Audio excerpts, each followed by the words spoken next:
اس کے لیے فنا ہے، یہ سورج کی روشنی اس کے لیے فنا ہے، یہ آسمان کا شامیانہ اس کے لیے فنا ہے، یہ پہاڑ کی بلندی اس کے لیے فنا ہے، یہ دریا کی روانی اس کے لیے فنا ہے، یہ موجوں کی طغیانی اس کے لیے فنا ہے۔ 18,000 مخلوقات کو اللہ نے پیدا فرمایا، سب کے لیے فنا ہے۔ باقی رہنے والی ذات صرف اللہ وحدہ لا شریک کی ذات ہے۔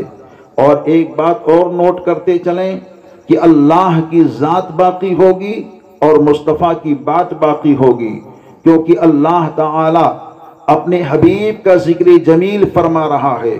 جبھی تو ایک زمانے میں لوگوں نے کہا تھا ہم نبی کے ذکر کو روکیں گے، ہم نبی کے ذکر کو نہیں ہونے دیں گے، تو میرے امام اہل سنت اعلیٰ حضرت نے کہا تھا مٹ گئے مٹتے ہیں مٹ جائیں گے آدھا تیرے، نہ مٹا ہے نہ مٹے گا کبھی چرچا تیرا۔ تو اس نبی سے ہم محبت اور پیار کرتے ہیں۔ عنوان ہمارا موت ہے، تو موت ہے کیا؟ آئیے ہم موت کے تعلق سے گفتگو کرتے ہیں۔ تمامی لوگ ذہن اور دماغ کو حاضر کر کے سنیں، کیونکہ سب کو موت آنی ہے، اور جب موت آنی ہے تو موت سے پہلے موت کی بات کو سن کر اس کی تیاری کر لینی چاہیے کہ آخر موت ہے کیا۔ موت کے تعلق سے جب سید الولی پیارے علی سے پوچھا گیا اے علی شیر خدا حیدر کرار موت ہے کیا، موت کی تکلیف کیسی ہوتی ہے، تو آپ ارشاد فرماتے ہیں میں تلوار کے 1000 زخم کو کھانے کی طاقت رکھتا ہوں، مگر موت کی تکلیف کو برداشت کرنے کی ہمت میرے اندر نہیں ہے۔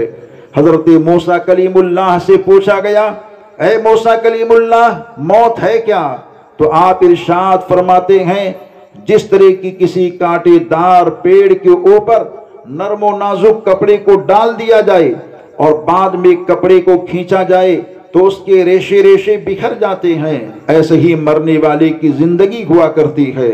حضرت عیسیٰ روح اللہ سے پوچھا گیا اے اللہ کے پیغمبر عیسیٰ روح اللہ آپ کی نظر میں موت ہے کیا، تو آپ ارشاد فرماتے ہیں جس طرح کسی زندہ بکری کے جسم سے کھال ادھیڑی جائے تو اس کو تکلیف ہوتی ہے، ایسے ہی مرنے والے انسان کو تکلیف ہوا کرتی ہے۔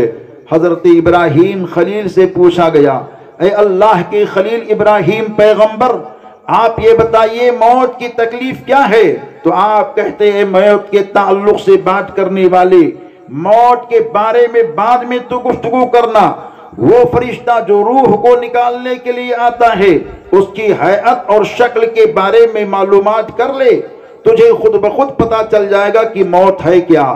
ہم نے کہا اے اللہ کے خلیل ابراہیم پیغمبر آپ ہی بتا دیں، تو آپ کے حیات مقدسہ کے زندگی کے ایک ورق ہمارے نظر کے سامنے آتے ہیں کہ آپ چلتے چلتے جا رہے ہیں، راستے میں ملک الموت سے آپ کی ملاقات ہوئی، آپ نے ملک الموت سے کہا اے ملک الموت آپ یہ بتائیے کہ آپ لوگوں کی روح کس طرح نکالا کرتے ہیں، تو حضرت ملک الموت کہتے ہیں میں لوگوں کی روح 2 شکل و صورت کے ساتھ نکالا کرتا ہوں، نیکوکار انسان کی روح کو بن کر سنور کر کے نکالتا ہوں، نافرمان انسان کی روح کو بڑی ڈراؤنی شکل و صورت کے ساتھ نکالا کرتا ہوں۔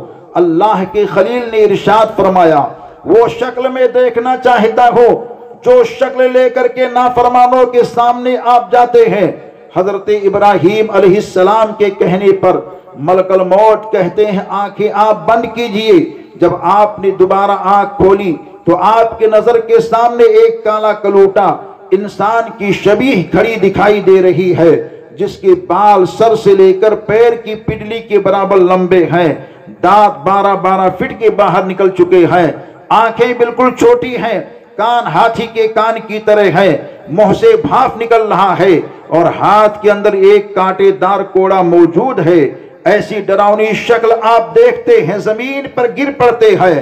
تھوڑے لمحے کے بعد جب آپ کو ہوش آیا تو آپ نے کہا اے ملک الموت اگر کسی جہنمی انسان کو جہنم میں نہ ڈالا جائے، صرف تمہاری ڈراؤنی شکل دکھا دی جائے تو اس کے سزا کے لیے کافی ہوگا۔ پھر آپ یہ کہتے ہیں اب میں وہ خوشنما صورت دیکھنا چاہتا ہوں جو پاکیزہ خوبصورت لے کر کے اللہ کے نیک بندوں کے سامنے آپ جاتے ہیں۔ ملک الموت نے کہا آنکھیں آپ بند کیجئے۔ جیسے ہی آنکھ آپ نے بند کی اور آنکھ کو کھولتے ہیں تو آپ کے نظر کے سامنے 18 سالہ ایک خوبصورت نوجوان کھڑا دکھائی دے رہا ہے، جس کے جسم سے جنت کی خوشبو آ رہی ہے۔ ایسی مہک سونگھنے کے بعد میں اللہ کے پیغمبر نے کہا اے ملک الموت، اگر کسی جنتی انسان کو جنت میں نہ ٹھہرایا جائے، صرف تمہارے جسم کی خوشبو سنگھا دی جائے تو اس کے آرام کے لیے کافی ہوگا۔ صوفی ایک تحریر فرماتے ہیں وہی شکل ڈراؤنی ہوتی ہے، نافرمان انسان کے پاس فرشتے پہنچتے ہیں اور پیر پر کوڑے کی مار مارتے ہیں اور یہ کہتے اے ملعون انسان کی روح تو یہاں سے نکل۔ اسی زمین پر اللہ کے تو چلتا تھا، رب کی نافرمانی کیا کرتا تھا۔ جانب پر کوڑے کی مار پڑتی ہے، سینے پر کوڑے کی مار پڑتی ہے، گلے پر کوڑے کی مار پڑتی ہے، پشت پر کوڑے کی مار پڑتی ہے۔ مارتے مارتے نافرمان انسان کی روح کو نکال لیا کرتے ہیں فرشتے، لیکن ایک وہ انسان ہے جو اللہ کی رضا میں رہتا ہے، رسول پاک کی محبت میں رہتا ہے، اولیاء کرام کی تعلیمات کی روشنی میں رہتا ہے، قرآن مقدس کی تلاوت کیا کرتا ہے، نمازوں کی پابندی کیا کرتا ہے، درود پاک کے سوغات کو پڑھا کرتا ہے، نبی نبی بولتا ہے، علی علی بولتا ہے، ولی ولی بولتا ہے، صحابہ صحابہ بولتا ہے، سب کی محبت اور پیار میں رہتا ہے۔ ایسے انسان کے مرنے کا جب وقت قریب آتا ہے تو صوفی تحریر فرماتے ہیں فرشتے بن کر سنور کر اس کے پیر کے پاس پہنچ جاتے ہیں اور پیر سے روح کو نکالنا چاہتے ہیں تو پیر سے آواز آتی ہے اے اللہ کے فرشتے، ان پیروں سے روح کو نہیں نکال سکتے، کیونکہ اسی پیر سے اللہ کے گھر مسجد کی جانب وہ جایا کرتا تھا۔ فرشتے وہاں سے ہٹ جاتے ہیں، ہاتھ کے پاس پہنچتے ہیں، ہاتھ سے روح کو نکالنا چاہتے ہیں، آواز آتی ہے اس ہاتھ سے روح کو نہیں نکال سکتے، کیونکہ اسی ہاتھ سے اس نے صدقہ خیرات کیا ہے۔ فرشتے وہاں سے ہٹ جاتے ہیں، منہ سے روح کو نکالنا چاہتے ہیں تو وہاں سے آواز آتی ہے اس منہ سے روح کو نہیں نکال سکتے، کیونکہ اسی منہ سے اس نے قرآن کی تلاوت کی ہے، نبی پاک پر درود و سلام پڑھا ہے، اللہ اللہ کہا ہے، نبی نبی بولا ہے۔ فرشتے وہاں سے ہٹ کر کے آنکھ کے پاس پہنچتے ہیں، آنکھ سے آواز آتی ہے اے اللہ کے فرشتے، ان آنکھوں سے روح کو نہیں نکال سکتے، کیونکہ اسی آنکھ سے اس نے قرآن کے پاروں کو دیکھا ہے، خانہ کعبہ کے نظارے کو دیکھا ہے، گنبد خضرا کے بہاروں کو دیکھا ہے، مسجد کے میناروں کو دیکھا ہے، اللہ والوں کے مزاروں کو دیکھا ہے۔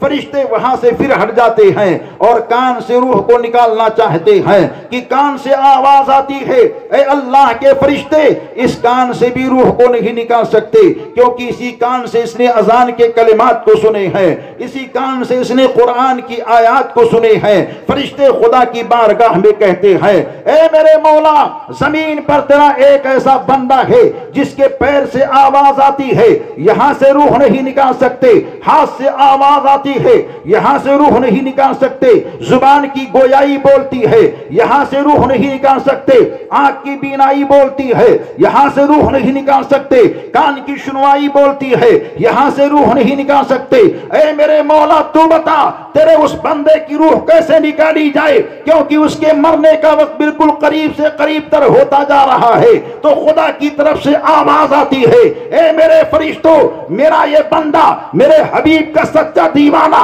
یہ اٹھتا تھا میرے حبیب کی محبت میں، بیٹھتا تھا میرے حبیب کی محبت میں، چلتا تھا میرے حبیب کی محبت میں، کھاتا تھا میرے حبیب کی محبت میں، پیتا تھا میرے حبیب کی محبت میں، اس کے دل میں میرے حبیب کی محبت کو اور بسا دو۔ فرشتے کہتے ہیں مولا وہ کون سا طریقہ ہے؟ تو اللہ ارشاد فرماتا ہے اپنی سیدھی ہتھیلی میں میرے حبیب کا نام محمد لکھ لو اور مرنے والے انسان کے سامنے اپنی ہتھیلی کو کھول دو۔ چنانچہ فرشتے نام نبی کو لکھ کر کے مرنے والے انسان کے سامنے جیسے ہی ہتھیلی کو کھولتے ہیں جسم سے خود بخود روح نکل کر کے مصطفیٰ کے نام کا بوسہ لینے لگتی ہے اور فرشتے اس کو جنتی کپڑے میں سمیٹ لیا کرتے ہیں۔ یہ بندے مومن کے روح نکلنے کا حال ہوتا ہے کہ جسم سے روح نکل کر کے نام نبی کو چومتی ہے اور فرشتے اس کو جنتی کپڑے میں سمیٹ لیتے ہیں۔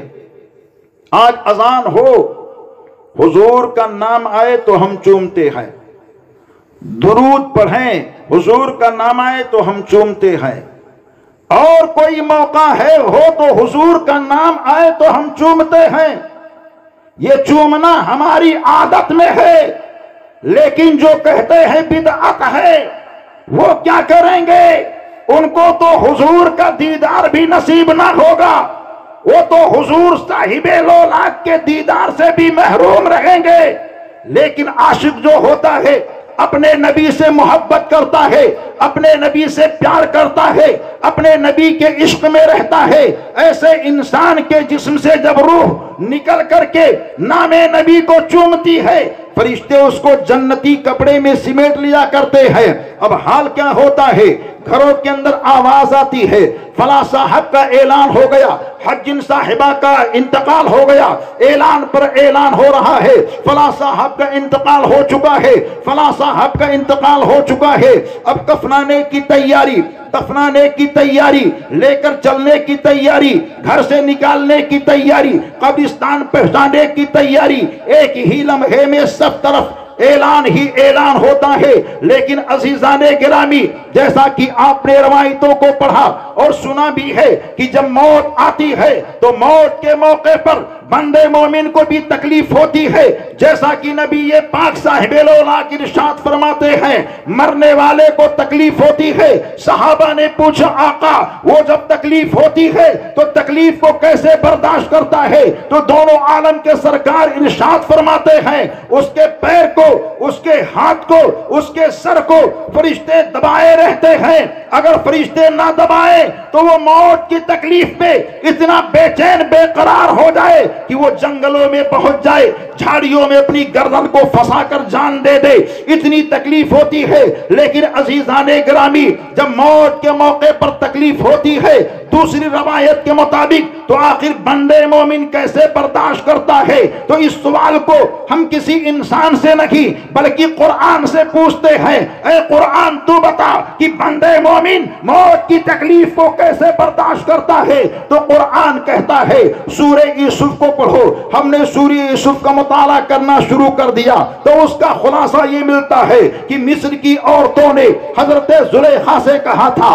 اے زلیخا تو نے ایک غلام کو دل دے دیا، تو سیدہ زلیخا یہ کہتی ہیں وہ غلام نہیں ہے، وہ تو حسن کا امام ہے، مگر عورتیں تانے پر تانا دے رہی ہیں، بار بار کہتی جا رہی ہیں۔ تو حضرت زلیخا نے حضرت یوسف سے کہا اے میرے یوسف تجھ کو ایک کام کرنا ہے۔ کہا کیا کام کرنا ہے؟ کہا عورتیں جو مجھ پر تانا دیتی ہیں میں ان کو کھڑی کر دوں گی، وہ عورتیں صف در صف کھڑی ہو جائیں گی، تم کو ان کے جھرمٹ سے گزرنا ہے۔ حضرت یوسف علیہ السلام نے کہا ٹھیک ہے۔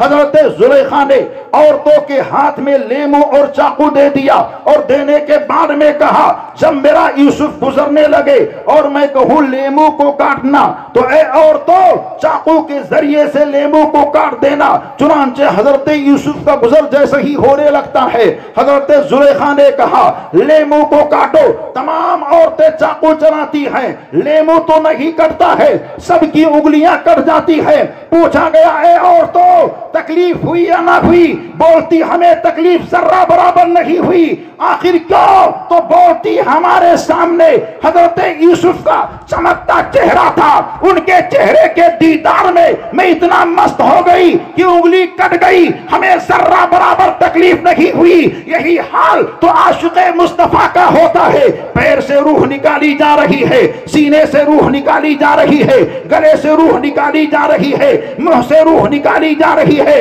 نظر کے سامنے کسی اور کا چہرہ نہیں ہوتا ہے، آمنہ کے لال دونوں عالم کے سرکار کا نورانی چہرہ ہوتا ہے۔ وہ آقا کے دیدار میں اتنا مست ہو جاتا ہے کہ موت کی تکلیف کو وہ بھول جاتا ہے۔ اور کیوں نہ بھولے دیوانوں، وہ تو شمس الضحیٰ ہے، بدر الدجا ہے، طیبہ کے والی ہے، شہر یار یرم ہے، بے سہاروں کے سہارا ہے، وہ ایسی شان والے ہیں جو آئے یثرب میں تو یثرب کو اللہ نے مدینہ بنا دیا، ایسا مدینہ بنا دیا، ایسا مدینہ بنا دیا جو ہر عاشق آج یہ کہتا ہے کہ کونوں کہتا ہے عاشقی کو خزینے کی ضرورت ہے۔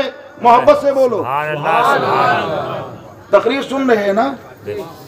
اشعار نہ پڑھوں، اشعار پڑھوں کہ نہ پڑھوں؟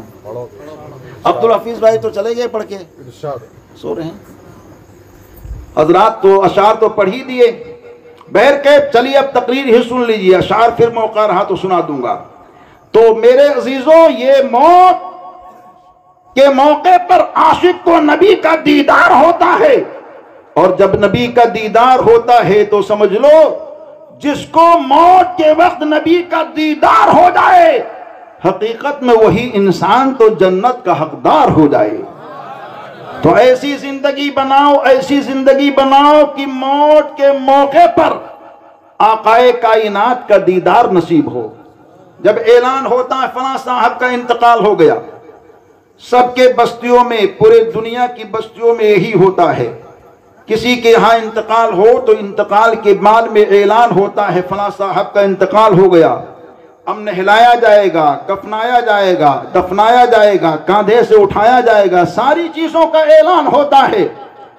ہم تو یہ سمجھتے ہیں وہ انسان انتقال کر گیا، لیکن انتقال کے بارے میں وہ انسان بولتا نہیں ہے، وہ انسان دیکھتا نہیں ہے، وہ انسان سمجھتا نہیں ہے، مگر میرے اور آپ کے آقا کا ارشاد ہے، حدیث پاک کا مفہوم ہے، سرکار بیان فرماتے ہیں جب کسی کا انتقال ہو جاتا ہے تو بعد انتقال جو انسان جو انتقال کرتا ہے وہ دیکھتا بھی ہے، وہ بولتا بھی ہے، وہ لوگوں کی باتوں کو سنتا بھی ہے، آخر وہ انتقال کرنے والا کیا کہتا ہے؟ اور روایات کی روشنی میں بات پیش کرتا ہوں، ہمارے اور آپ کے حضور ارشاد فرماتے ہیں جب کسی کو نہلانے کے لیے اس کے جسم کو تختے کے اوپر رکھا جاتا ہے اور گرم گرم پانی اس کے جسم کے اوپر ڈالے جاتے ہیں تو میت کلام کرتی ہے، اے میرے جسم پر گرم پانی کو ڈالنے والے ذرا پانی کی گرمی کو کم کر دے،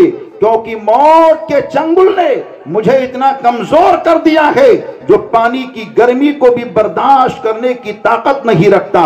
اس کے بعد میں جب اس کو نہلا لیا جاتا ہے پھر کفنانے کی باری آتی ہے، جب اس کو کفنایا جاتا ہے تو پھر میت کلام کرتی ہے، اے مجھ کو آخری کپڑا پہنانے والے، اے میرے جسم پر پوشاک کو ڈالنے والے، اے میرے جسم پر کفن کے کپڑے کو ڈالنے والے، دیکھ تیرے ساتھ بھی یہ سلوک ہونے والا ہے، اس سلوک سے پہلے اس کی تیاری کر لی۔ اس کے بعد میں جب اس کو گہوارے کے اندر رکھ کر کے لوگ لے کر کے چلتے ہیں، جیسے ہی لے کر کے چلتے ہیں پھر میت کلام کرتی ہے، اے میرے گھر سے مجھ کو نکالنے والوں، اے میرے بچوں سے مجھ کو دور کرنے والوں، اے میری بستی سے مجھ کو ویران بستیوں کی جانب نظر دکھانے والوں، اے میرے گھر سے مجھے دور کرنے والوں، آج دیکھو میرے حال کو دیکھو، آج میرے ساتھ میرا مال نہیں جا رہا ہے، آج میرے ساتھ میرا اعمال جا رہا ہے، تم دنیا کے چکر میں مت آنا، یہ میت کلام کرتی ہے۔ اس کے بعد میں جیسے ہی لوگ لے کر کے گھر سے چلتے ہیں ایک عجب سما ہوتا ہے، عجب کیفیت ہوتی ہے، عجب ماحول ہوتا ہے۔ اس منظر کو یاد کرو عاشقو، اس ماحول کو یاد کرو جب کسی کا جانے والا اس کے گھر سے نکلتا ہے اور اس کو نکالا جا رہا ہے، عجب سما ہو رہی ہے، عجب کیفیت ہو رہی ہے، عجب ماحول ہو رہا ہے۔ بچے کو دیکھو رو رہے ہیں، بڑے کو دیکھو آنکھوں میں آنسو ہے، رشتہ دار دیکھو رو رہا ہے، ہر کوئی آہو بکا کر رہا ہے، آہ میرا یہ جا رہا ہے جو کل میرے پاس تھا اب یہ دوبارہ آئے گا نہیں، دوبارہ دیکھنا نصیب نہ ہوگا۔ بیٹا بولتا ہے میری ماں جا رہی ہے، بیٹا بولتا میرا باپ جا رہا ہے، بہو بولتی میرا سسر جا رہا ہے، میری ساس جا رہی ہے، بیٹی بولتی میری ماں جا رہی ہے، بھائی بولتا میرا بھائی جا رہا ہے، بھائی بولتا میری بہن جا رہی ہے،